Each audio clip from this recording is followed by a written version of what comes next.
welcome. Thank you. Thank you for having me. So I'm saying I like the jumpsuit. So nice to see you. Thank you. Now, thanks for coming back. And what I want to ask you is about Bernie, because you've decided to endorse him, and that's a pretty big endorsement coming from you, someone with your influence. What is the #1 reason for your endorsement? Why is he your candidate? Well, I think what makes Senator Sanders so distinct in this field is that he has been fighting for working families. His platform fights for working families, but he hasn't just come to this fight. He has been fighting for these issues for his entire life. And I think that's important because now progressive issues are kind of in vogue. We want to talk about healthcare. We want to talk about a living wage. We want to talk about women's rights. But he did this when it was least convenient. He paid the highest political costs.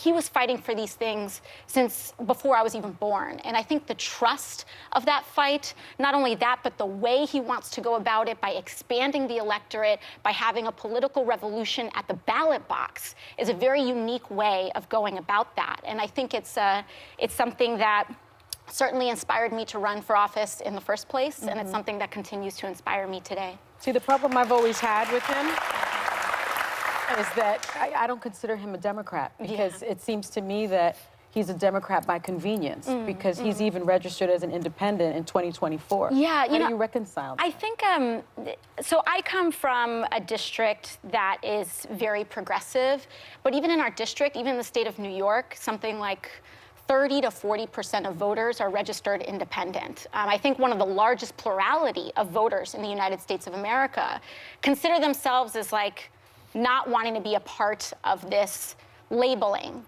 They don't feel like there's a home for them at the Democratic Party or at the Republican Party. That doesn't mean they're in the middle. It means that they don't want to consent to be governed by all of this kind of vitriol. And so I think ultimately it comes down to what the senator fights for.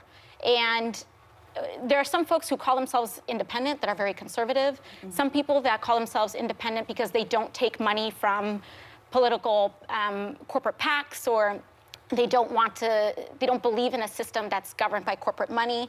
But I think ultimately, when you look at what the senator stands for, he fought for LGBT equality and almost lost his seat as mayor of Vermont because of it, mayor of Burlington because of it.